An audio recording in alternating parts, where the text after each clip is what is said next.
¿Cómo están? Vamos a darle continuidad y final también a esta clase que empezamos anteriormente y que habíamos dicho que tenía ciertos conceptos básicos que íbamos a seguir utilizando.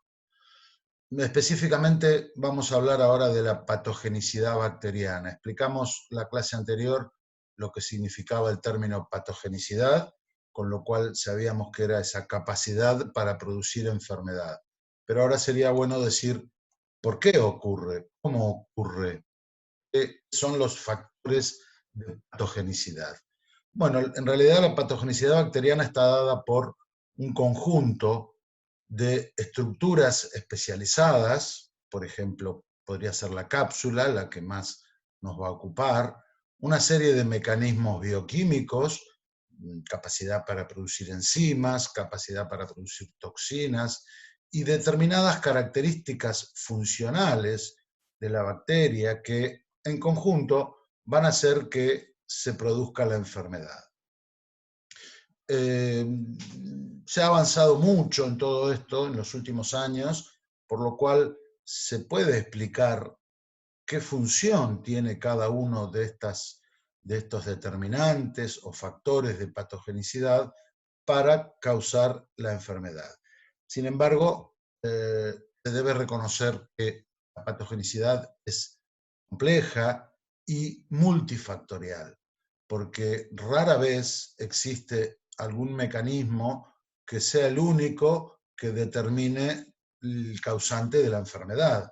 Por ejemplo, podríamos ver el vibrio cólera, que es causante justamente de la enfermedad cólera, que es producido por una toxina que produce esa bacteria. Y si lo pierde, si pierde la capacidad de producir esa toxina, se transforma en avirulenta. Pero en la mayoría de los casos tenemos factores que van a participar en distintas etapas de las que vimos, ¿se acuerdan en la clase anterior, cuando vimos la interacción entre el hospedador y la bacteria, donde hablábamos de un encuentro, de un ingreso, de un establecimiento, de una multiplicación? Bueno, tendríamos que verlo en esos pasos y así lo vamos a hacer. En cada una de las bacterias vamos a ir reconociendo cada uno de esas estructuras, de esos factores de patogenicidad. Por eso vamos a comenzar describiendo aquellos factores que actúan durante la etapa de establecimiento. Y hablamos de establecimiento y hablamos de un proceso fundamental para que se produzca la enfermedad, o al menos la infección, que tendrá que ver con la adherencia de los microorganismos. La adherencia es fundamental porque será la forma en que ellos logren instalarse en un determinado epitelio y eviten mecanismos de defensa que los puedan movilizar, que los puedan arrastrar. Para ser concretos, un ejemplo, las bacterias que se instalan en la uretra y que producen uretritis se van a lograr mantenerse en ese lugar, comenzar la infección y avanzar el proceso gracias a la adherencia que logran, y no van a poder ser removidos, por ejemplo, por el flujo de orina que corre a través de la uretra, o a nivel de la tráquea. Las bacterias que se adhieren a la tráquea van a poder resistir ese movimiento mucociliar que se produce para expulsar a los microorganismos. Con lo cual será un fundamental proceso para el comienzo. Así de importante es y así de específico es este proceso de adherencia. La bacteria contiene adhesinas, que son grupos químicos que tienen afinidad por otras moléculas, moléculas que suelen estar en la superficie epitelial de las regiones en donde normalmente infecta, donde normalmente se une esa bacteria. Allí habrá receptores, entonces, y de la presencia de esos receptores en determinados lugares quedará determinado dónde produce la lesión o ese primer contacto la bacteria. Algunas bacterias se van a unir al tracto respiratorio, entonces será porque allí hay receptores que van a determinar que se una allí y no en otro lado. Otro tipo de bacterias, como una salmonela, lo hará en el tracto digestivo, en los enterocitos, porque allí habrá receptores en ese epitelio para las adhesinas de esa bacteria. Entonces, queda claro que es un proceso altamente específico. ¿Cómo logra la bacteria adherirse? A través de adhesinas. Adhesinas que pueden ser las fimbrias. Las fimbrias recordarán que son estructuras tubulares formadas por monómeros de una proteína que era la pilina y que en su extremo distal tienen leptinas, que son proteínas con afinidad por determinados glucopéptidos o glucoproteínas o a veces hidratos de carbono que se encuentran en la célula hospedadora. Las fimbrias, si bien no es una adhesión muy firme, suele ser una forma de hacer una primera aproximación para que luego las otras adhesinas que vamos a ver ahora, las afímbricas, que están sobre la superficie bacteriana, finalmente logren la unión ya prácticamente definitiva a la célula.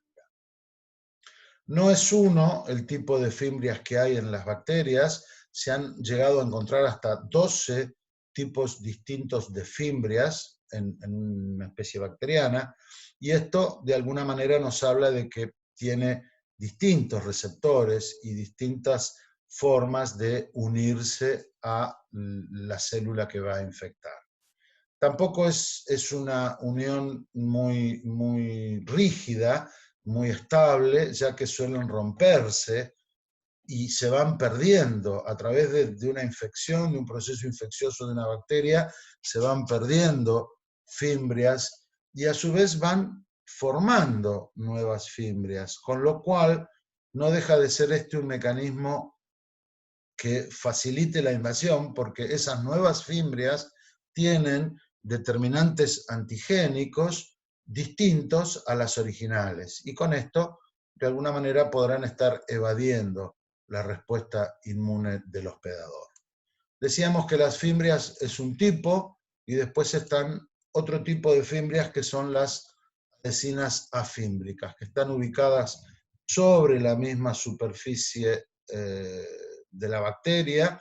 Vemos cómo está mucho más próxima la adhesión, y veremos más adelante cómo el Streptococcus pyogenes tiene una proteína llamada proteína F que le permite unirse a los epitelios de la zona de la faringe, por ejemplo, o también el Treponema pallidum, que tiene en su extremo una adhesina apical que le permite adherirse a los endotelios, las capas internas de los vasos sanguíneos, ya que está circulando en sangre y hará esa adherencia bien específica.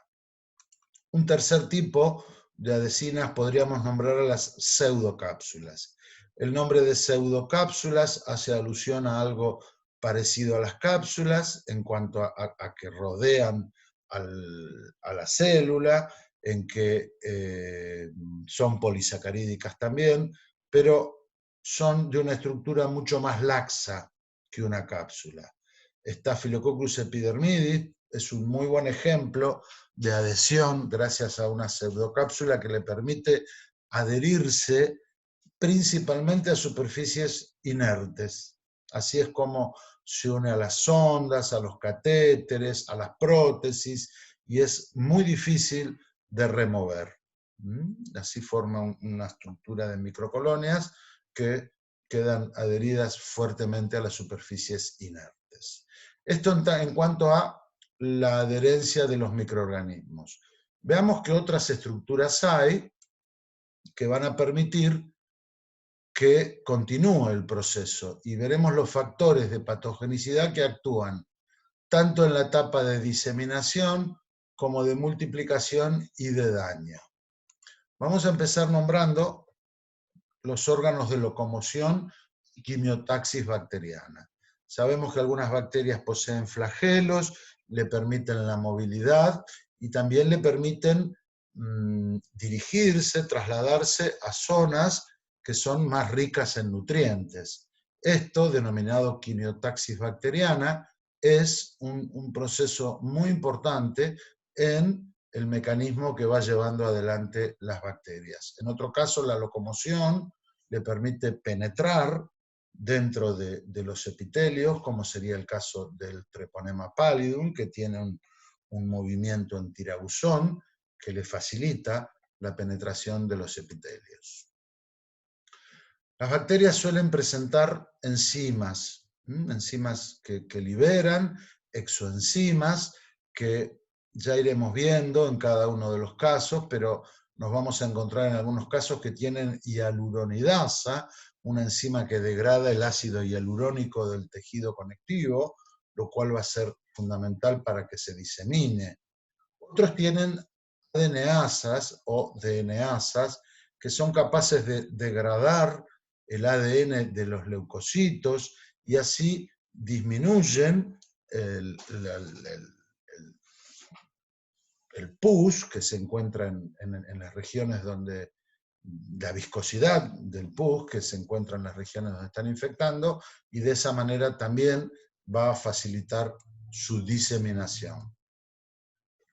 Numerosas proteasas que son capaces de degradar distintas proteínas. Hay proteasas que atacan al colágeno, otros que atacan a las fibras elásticas, a la elastina, y de esa manera permiten que siga avanzando, que no solo se multipliquen, sino que se diseminen, y también crean un ambiente necrótico que le va a servir como un ambiente que facilite su nutrición.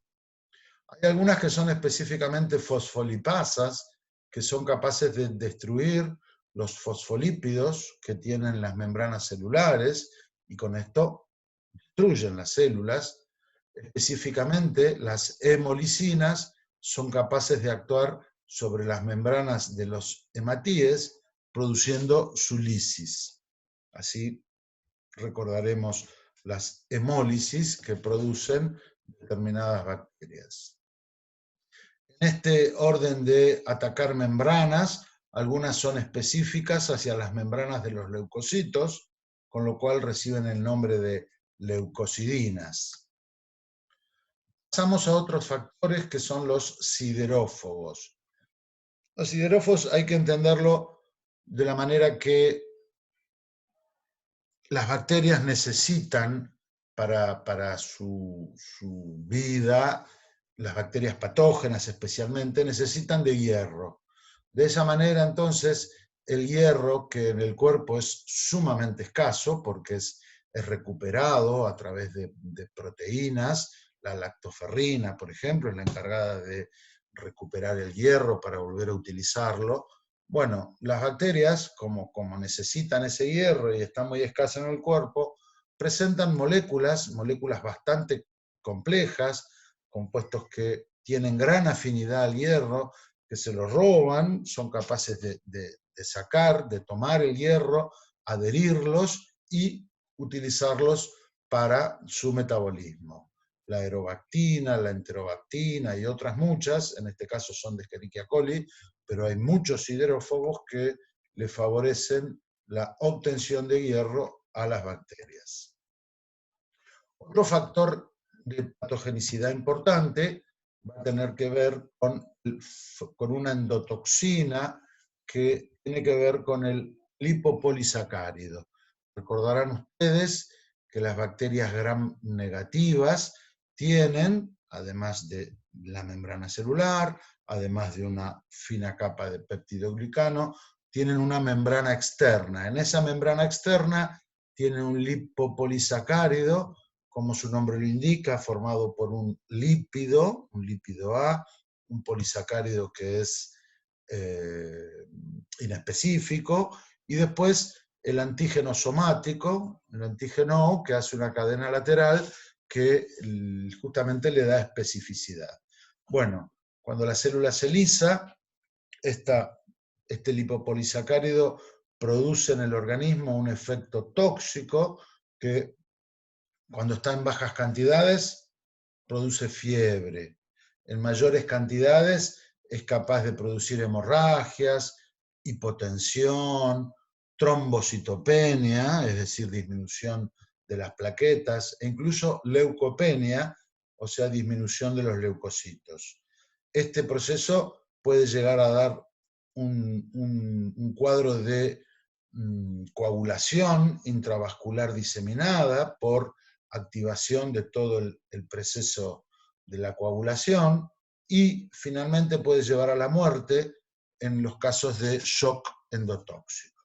O sea, este componente, esta estructura de las bacterias gram negativas actúa como una potente toxina y depende también la gravedad dependiendo de la cantidad que haya. Y después tenemos una gran cantidad de toxinas, llamadas exotoxinas, porque son liberadas, y son también proteínas que tienen diversas actividades muy puntuales, muy específicas, sobre algunas estructuras y funciones de las células. Esto lo iremos viendo a través del cuatrimestre, pero para dar algunos ejemplos, por ejemplo, el vibrio cólera produce su toxina colérica, que va a terminar causando el cólera, y es una toxina que tiene como blanco de acción las células epiteliales del intestino, y básicamente su efecto es la pérdida de electrolitos y agua, esta diarrea típica del cólera. Por su parte, el Clostridium tetani tiene una toxina tetánica que se va a unir a las neuronas motoras de tipo inhibidoras y lo que van a producir es una parálisis. La tetania es justamente un proceso de parálisis muscular.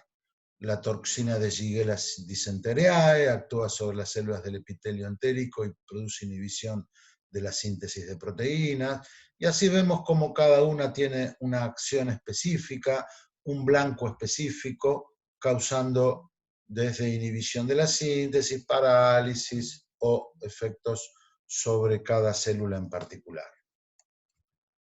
Seguimos con los mecanismos, los factores de patogenicidad, pero antes de ver ya mecanismos más específicos, vamos a hacer una pequeña mirada, y no es esta la materia donde nos vamos a dedicar a hablar del sistema inmune, pero digamos que hay en el organismo varios mecanismos de defensa. Nuestro organismo tiene varios mecanismos de defensa. Algunos son inespecíficos y otros específicos. La diferencia, los inespecíficos actuarán sobre cualquier tipo de microorganismo, mientras que los específicos solamente contra aquellos que ya se haya generado una respuesta inmune. Dentro de los mecanismos inespecíficos tenemos todas las barreras primarias. Nombramos acá la piel, que es una de las más importantes, las mucosas, pero podríamos nombrar el jugo gástrico, podríamos nombrar todas las cilias que están en las tráqueas, podríamos nombrar, como vimos antes, la presencia de la microbiota normal, que evita que se instalen bacterias patógenas. Y después hablamos de una primera respuesta inmunitaria, pero también inespecífica. ¿Qué tipo de respuestas podemos tener inespecíficas? Bueno, la fagocitosis es un mecanismo inespecífico, el sistema del complemento, que acaso solamente lo vamos a nombrar ahora, pero que lo van a ver muy bien en inmunología, y lo que es la respuesta inflamatoria. Hasta acá, mecanismos inespecíficos. ¿Cuáles son específicos? Bueno, cuando ya hay una respuesta inmune, con una producción de células especializadas y una respuesta humoral a través de los anticuerpos. Este es un pequeño pantallazo para reconocer y ver cómo las bacterias también utilizan estrategias para evadir todo este tipo de respuestas y de mecanismos de defensa. Un repasito de lo que es la respuesta inflamatoria, la inflamación. Ustedes saben que la inflamación puede ser desencadenada por alguna herida o un golpe. En el caso de una herida, como podemos ver acá, lo que estamos viendo es la destrucción, la pérdida de la continuidad de la piel y el ingreso con algo, con un objeto punzante de bacterias. Ahí tenemos las distintas bacterias que han entrado. A partir de acá se desencadena un proceso que llamamos respuesta inflamatoria, que comienza con la liberación de mediadores de la inflamación, que parte de esa destrucción, como así también parte de algunas estructuras de la misma bacteria, van a ir liberando mensajeros químicos que van a ir generando una respuesta de los tejidos y principalmente de células que están dentro de los capilares.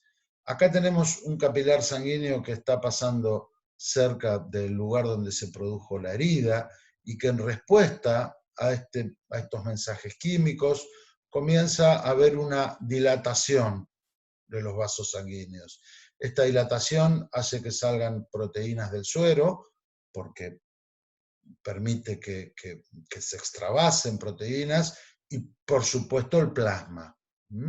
Entre esas proteínas van a estar los anticuerpos y también se va a dar la posibilidad de que comiencen a salir, porque son las células que lo pueden hacer, determinados glóbulos blancos que van a tener la capacidad de realizar fagocitosis, lo que llamamos fagocitosis. Esta dilatación entonces permite a los vasos sanguíneos estar más permeables y la salida de proteínas, plasma y la salida de los fagocitos. Células blancas, glóbulos blancos que tienen esta capacidad de movimiento ameboide. ¿Esto qué va a generar? Bueno, la salida de estos fagocitos va a hacer que comiencen a realizar el proceso más importante, que es la fagocitosis de las bacterias y eliminación de las mismas. Esto tiene que ver con la respuesta inmune y también se generan acá signos y síntomas típicos de la inflamación, como van a ser el rubor o enrojecimiento de la zona, justamente como consecuencia del aumento del flujo sanguíneo. También va a haber un aumento de la temperatura local, por ese mismo motivo, aumento de la irrigación sanguínea. Va a haber hinchazón por la salida de plasma y, por supuesto, todo este proceso de presión sobre esta zona va a generar sobre las terminales nerviosas la sensación de dolor. Esto entonces es lo que llamamos respuesta inflamatoria y veremos de qué manera las bacterias tratan de evadir este mecanismo, especialmente este de la fagocitosis. Otro momento que me gustaría detenerme un minutito con ustedes, que tiene que ver con las defensas, es la fagocitosis propiamente dicha, en donde normalmente la bacteria suele adherirse a la bacteria determinadas moléculas que actúan como opsoninas o moléculas puente que van a permitir la atracción de los fagocitos hacia esa bacteria y se va a producir la activación de este fagocito hacia esa bacteria que ingresó. Va a haber una movilización hacia esa zona, cierta quimiotaxis, va a haber una unión entre la bacteria, esa molécula de unión u opsonina y el mismo fagocito, para posteriormente producir la emisión de pseudópodos, ingerir, dejar interiorizada esa bacteria dentro de una estructura que llamaremos fagosoma, para que los mismos lisosomas que están en la célula se unan, formen la estructura llamada fagolisosoma, descarguen las enzimas hidrolíticas y de esa manera se produzca la muerte y digestión de la bacteria con finalmente la expulsión de los residuos. Bueno, visto esto, que es apenas un pantallazo de lo que ocurre para saber que cómo actúa muy básicamente nuestro sistema, tendríamos que completarlo diciendo que en nuestro cuerpo existe lo que se llama el sistema de complemento, que lo que trata de hacer es completar o cumplimentar la acción del sistema inmune. El sistema de complemento tiene un efecto justamente inespecífico, porque no se va a detener en qué tipo de bacteria es, sino que va a actuar sobre cualquiera. Y vamos a definirlo brevemente, insisto, porque esto lo van a profundizar muchísimo más en inmunología, que son proteínas que están en el suero, que van actuando en conjunto, que se van activando en cadena, que van haciendo un efecto dominó y que de alguna manera actúan como mecanismo inespecífico frente al ingreso de las bacterias. Como funciones principales del complemento es producir moléculas que vamos a llamar mediadores de la inflamación, que justamente son esas moléculas que se unían a las bacterias y facilitan la adhesión, que ayudan a la fagocitosis. Va a producir también moléculas que van a unir las opsoninas a las bacterias, o sea, mediadores que van a activar la inflamación, pero también moléculas que son las opsoninas que se van a unir a las bacterias, y una serie de moléculas acompañantes que van a formar un complejo, que van a actuar sobre la membrana, creando poros, la membrana de las bacterias, digo, y van a provocar su lisis y la eliminación de esa misma bacteria. En forma muy esquemática y simplificada, vamos a decir que hay dos caminos de activación del sistema de complemento. Uno es cuando hay antígeno-anticuerpo. La unión del antígeno y anticuerpo hace que se activen determinadas proteínas del sistema de complemento. Generalmente suelen indicarse con la letra C y un número. La activación de una va activando en cascada a otras muchas y esas otras a otro grupo, y de esa manera todas confluyen en un componente que es el llamado C3, que cuando se activa se escinde y termina dando, por un lado, una molécula que actúa como opsonina, que se va a unir a las bacterias, que se llama C3b, y otra C3a, que es mediador de la inflamación, o sea que estimula la respuesta inflamatoria. Si no hay anticuerpos para ese antígeno que acaba de ingresar, también existe un mecanismo que, gracias a determinados componentes de las bacterias, como son los lipopolisacáridos, los ácidos teicoicos, moléculas repetitivas, dan actividad a otras proteínas que se van activando y llegamos al mismo proceso, al mismo final de activar este componente C3 para que luego se vayan activando estos otros componentes, C5, C6, C7, C9, C10, hasta lograr producir la lisis de la bacteria y la eliminación. Insisto, esto para darnos cuenta ahora qué hace la bacteria para actuar sobre todo este mecanismo. ¿Qué tiene para evadir el sistema de complemento? ¿Qué hace la bacteria?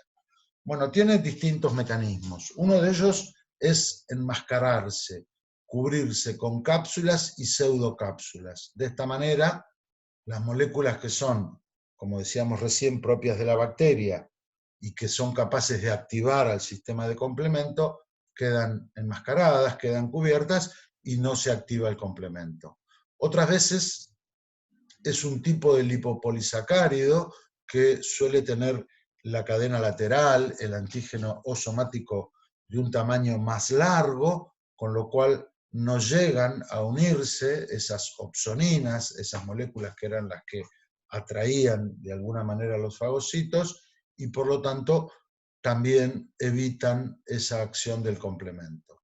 Otras, por su lado, se enmascaran, se cubren de moléculas de anticuerpos, que son los IgA, los IgA secretorios, las moléculas de IgA secretoria que suelen estar en las mucosas y que de alguna manera, si tapan estas inmunoglobulinas, las moléculas que van a actuar activando el complemento, de esa manera van a evitar su acción. Por supuesto, todo tiene su precio y la bacteria paga un precio demasiado caro porque a la larga, tanto estas cápsulas, estas pseudocápsulas o este lipopolisacárido son agentes que van a inducir la formación de anticuerpos y serán después los mismos anticuerpos que se unan a estas cápsulas y que finalmente terminen actuando el proceso de defensa a través de la eliminación de las bacterias. Hasta acá tenemos la forma de evitar el sistema del complemento. ¿Cómo evita la fagocitosis? ¿Qué mecanismos pueden tener las bacterias para evitar la fagocitosis? Bueno, en muchos casos inhiben la quimiotaxis, es decir, esa atracción hacia la zona donde está la bacteria. Por ejemplo, Streptopiógenes degrada una de las moléculas que actúan como quimiotactina, que es el componente C5A del complemento. De esta manera inhibe el reclutamiento de los polimorfonucleares, de esos fagocitos, hacia el sitio de la infección. Un mecanismo interesante. Otros directamente hay destrucción de los fagocitos, o sea, a distancia elaboramos estas enzimas que vimos antes, las leucocidinas, que son capaces de destruir los leucocitos a través de la destrucción de su membrana. Podemos inhibir la opsonización, es decir, la unión de esas moléculas que de alguna manera servían para atraer a los fagocitos. Como es otra vez la presencia de cápsula, la cápsula lo vamos a nombrar muchísimas veces, es antifagocítica. ¿Y por qué? Porque como vimos antes, cubre de que no pueda unirse ese componente C3b, que era una opsonina, que se unía a la bacteria, y así no puede actuar. También hay bacterias, como en el caso de Staphylococcus aureus, que pueden evitar que se unan las inmunoglobulinas. En este caso, la proteína A de Staphylococcus aureus hace que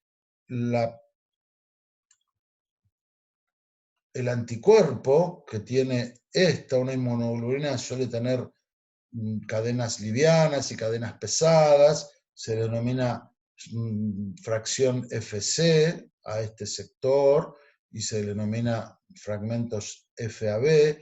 Por esta región es donde se une a los antígenos de la bacteria, pero la bacteria, ¿qué hace? Tiene una proteína, en este caso la proteína de Staphylococcus aureus, que evita que se unan estos segmentos a la bacteria, sino que agarra y une a esta inmunoglobulina por este sector. Con lo cual, esta zona que debería adherirse a los antígenos y esta zona que debería quedar libre para que luego venga el fagocito y haga su proceso y la elimine, van a estar ocupados y unidos exactamente por el extremo equivocado. Continuamos para ver que Pseudomonas aeruginosa es otra bacteria que tiene un mecanismo de producir proteasas, atacan proteínas, pero no cualquier proteína, justamente tiene enzimas que destruyen esta región, la FC que veíamos antes de la IgG, de la inmunoglobulina G, otra de las inmunoglobulinas que están presentes en los procesos de una infección.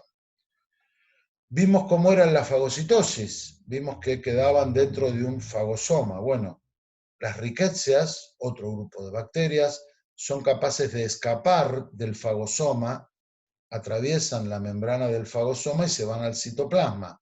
Ya en el citoplasma los lisosomas no liberan sus enzimas hidrolíticas y por lo tanto quedan libres y evitan su eliminación, estas que son las rickettsias. Y en otros casos, si bien no pueden atravesar ese fagosoma, pero sí pueden alterar la membrana del fagosoma para que no se unan los lisosomas y así formar el fagolisosoma, que es lo que termina destruyendo. Esto lo hace Mycobacterium tuberculosis, que posee un grupo de glucolípidos llamados sulfátidos, tienen azufre obviamente, y que alteran la membrana del fagosoma para que no se una el lisosoma. Perdón.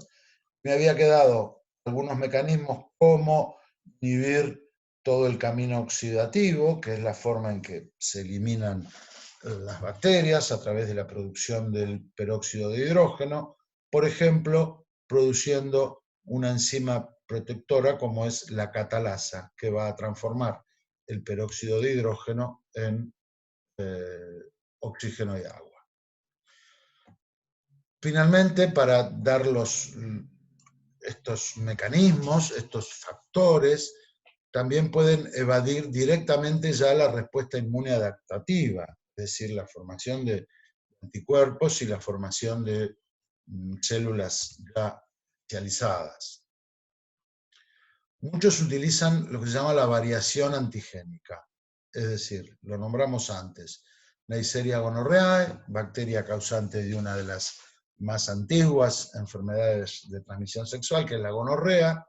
Lo que va haciendo es generar variantes de pilina, esto que está formando parte de las fimbrias, y de allí que, como hay fimbrias distintas, cuando se forma algún tipo de anticuerpo y las fimbrias nuevas que se forman tienen otro componente antigénico, no van a ser reconocidos por los anticuerpos anteriores y se va a producir nuevamente la enfermedad. ¿Esto por qué? Porque es capaz de generar distintos tipos antigénicos de esta proteína. Algo similar hace Salmonella cuando produce flagelos, se lo llama cambio de fase porque tiene distintos tipos antigénicos de flagelos. Puede, según la lectura de su genoma, va en un sentido o en otro, va a producir o un tipo de flagelos u otro que son distintos antigénicamente. Si tenemos anticuerpos formados contra un tipo de antígenos, de un tipo de flagelos, bueno, no servirán más y habrá que formar otro grupo de anticuerpos. También pueden absorber moléculas sobre su superficie y así el treponema pallidum hace que no puedan ser reconocidos, ya que se absorben materiales, moléculas del hospedador en su envoltura. Y en otros casos tenemos la inactivación de anticuerpos ya formados. ¿Cómo lo hacen? Bueno, los gonococos, Neisseria gonorrhoeae o gonococo, produce una IgA proteasa, es decir, una enzima que actúa directamente a las inmunoglobulina A y que va a neutralizar, va a frenar la acción que tiene la IgA secretoria, que justamente está en las mucosas y que es uno de los primeros lugares donde se va a instalar este gonococo. Y es muy particular, y lo veremos luego, la posibilidad que tiene el Streptococcus pneumoniae o neumococo, que el mismo polisacárido del que tiene su cápsula lo libera en forma soluble en los fluidos corporales. Por lo tanto, está neutralizando los anticuerpos contra esa cápsula, que en vez de unirse a la cápsula, terminan uniéndose al polisacárido libre y de esa manera ya no cumplen su función. Muy bien. Vamos a dar algunas pautas o dar algunas reglas sobre lo que es la taxonomía de las bacterias. Cuando hablamos de taxonomía de las bacterias, estamos teniendo en cuenta tres conceptos muy importantes. Uno es la clasificación, otro es su nomenclatura y otro es la identificación. En estos tres conceptos se va a avanzar la taxonomía de las bacterias. La clasificación tiene que ver con esta división sistemática que hacemos de los microorganismos en determinados grupos relacionados, por supuesto, con sus características. Estarán agrupados aquellos que tengan características similares. Sabemos que la clasificación taxonómica, los grupos taxonómicos existen para cualquier organismo, y sabemos que existen clases, órdenes, filum, familias, géneros. Bueno, en nuestro caso, en las bacterias, vamos a hacer especial hincapié en la familia, en los géneros y en las especies. Esto es lo que nos va a repetir y nos va a ocupar cuando hablemos de la taxonomía. La nomenclatura sabemos que es el nombre justamente del microorganismo, que no es cualquier nombre, sino que está basado en reglas internacionales, y también cuando hablamos de taxonomía hablamos de la identificación de las bacterias, porque de alguna manera lo que hacemos es la caracterización del microorganismo. ¿Para qué? Para determinar su clasificación, o sea, en qué grupo determinado va a estar, y también qué relación tiene con sus otros microorganismos que puedan estar. Y también para asignarle un nombre. Con lo cual, cuando hablamos de taxonomía, vamos a tener que tener presente estos conceptos importantes. Y algunas reglas que vamos a ir usando, que vamos a tener en cuenta y vamos a tratar de respetar. En primer lugar, ya decíamos que la conformación de un taxón, esto de género y especie, vamos a encontrarnos con que el género hace alusión al sustantivo y la especie en general es un adjetivo que trata de modificar a ese sustantivo. Por ejemplo, cuando hablamos de Haemophilus ducreyi, esto que es la especie, Ducreyi, quiere decir de Ducreyi en honor a su descubridor. Cuando en el nombre de una especie vamos a ver que refleja algún rasgo morfológico, alguna característica bioquímica, o a veces conmemora alguna persona o un lugar. Por ejemplo, cuando decimos Streptococcus pyogenes, el adjetivo que le estamos poniendo a Streptococcus es que produce la formación de pus. Cuando hablamos de Staphylococcus aureus, aureus se refiere a que tiene su colonia un color dorado. Todos estos nombres provienen del latín o están latinizados, por eso muchas veces las terminaciones deben concordar con el uso y género en el latín, independientemente de su origen. Por ejemplo, Mycobacterium podrá ser Mycobacterium porcinum, o Streptococcus, que ya sería en plural, es porcinus, y gracias al latín tenemos estas palabras y estas terminaciones que en los dos casos está hablando que es relacionado con el cerdo. Algo que vamos a tratar de respetar es que la primera palabra que nombramos a una bacteria es el género. Ese género lo vamos a escribir con letra mayúscula inicial, y la especie la vamos a indicar con letra minúscula. Entonces ponemos Staphylococcus aureus, estáfilo con la S inicial en mayúscula, aureus en minúscula, por favor, el Streptococcus pyogenes y cada una de las bacterias que vayamos analizando. Otra regla que vamos a tener en cuenta es que el nombre del género, como el de la especie, cuando lo vamos a escribir, que va a aparecer impreso, lo vamos a ver en itálica o en algunos casos subrayado. Entonces vamos a encontrar ese aureus inclinado y no ese aureus derecho o con una A mayúscula. Ese aureus no va con A mayúscula. Finalmente no, nos van a quedar dos. Vamos a ver que los géneros y las especies no llevan ningún tipo de signos diacríticos, es decir, no vamos a encontrar tildes ni guiones, simplemente vamos a ver, una muy común es escribir cándida, que se escribe de esta manera, y no cándida con acento. Y las terminaciones de los grupos taxonómicos, vamos a ver que los nombres de los órdenes van a terminar en el sufijo ales, entonces vamos a encontrar el orden Mycoplasmatales, que las familias van a terminar con el sufijo aceae, entonces vamos a nombrarlo sin decir la E, vamos a nombrar que este orden Mycoplasmatales tiene la familia Mycoplasmataceae, y así vamos a encontrarlos en todos. Con los términos, la mejor forma va a ser ir nombrándolos, diciéndolos, acostumbrándonos, porque en algún momento lo vamos a tener que decir.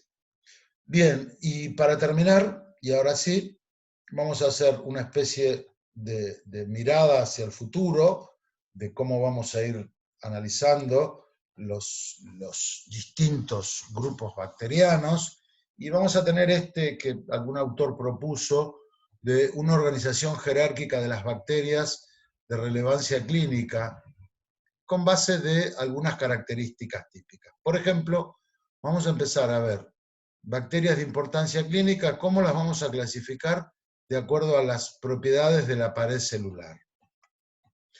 Hay bacterias que carecen de pared celular, por lo tanto, cuando veamos ese grupo, nos interesaremos por los micoplasmas y los ureaplasmas, bacterias que carecen de pared celular. Pero también vamos a ver que hay bacterias que su pared celular es muy flexible. Ahí tendremos que hablar de los treponemas, de las leptospiras, de las borrelias. Son muy particulares por su constitución en la pared celular. Estamos acostumbrados sí a una pared celular rígida. En base a esa pared celular rígida vamos a tener distintas morfologías. A veces tienen una morfología filamentosa las bacterias. Y ahí aparece Mycobacterium, las nocardias, Actinomyces y otras bacterias que tienen una estructura, una morfología filamentosa. La mayoría son de forma unicelular, simple, pero aún así hay algunas que tienen característica de ser parásitos intracelulares obligados. Sí, una bacteria o un grupo de bacterias que son parásitos intracelulares obligados y que nos recuerdan a los virus. En ese caso hablamos de las clamidias, también Ehrlichia, Rickettsia y otras que tienen esta posibilidad. Las hay de vida libre, en contraposición a lo que es las de intracelulares, parásitos intracelulares, y acá nos vamos a dividir ya en la propiedad de la tensión de Gram, en las que son Gram positivas y Gram negativas. Y por supuesto en cada uno tendremos cocos y bacilos. De esta manera vamos a ver en algún momento a los cocos Gram positivos y nos vamos a encontrar con la próxima clase normal con los estafilococos, también enterococos, los streptococos, son todos del tipo de cocos gram positivos. También hay bacilos, vamos a ver acá Listeria, Erisipela, Corynebacterium, los bacillus, serán microorganismos que analizaremos en detalle y pertenecen a los bacilos gram positivos, perdón. Después tenemos el grupo de gram positivos, los cocos, las neiserias que estuvimos nombrando hoy, Acinetobacter, y los bacilos gram negativos, una larga lista, acá están todas las enterobacterias, vemos Shigella, Yerroserratia, Salmonelas, varias especies de otros microorganismos como Bordetella, Pseudomonas. Estos son bacilos gram negativos. Y con respecto a la tolerancia al oxígeno, estos que vimos acá suelen ser aerobios o facultativos, y nos quedaría nombrar a los anaerobios, entre los cuales los que más destacaremos serán los del grupo de Clostridium, aunque también hay Fusobacterium, hay bacteroides y otros. Bien, hasta aquí entonces llegamos con esta clase. Gracias por la atención y nos encontraremos en la próxima. Que estén muy bien.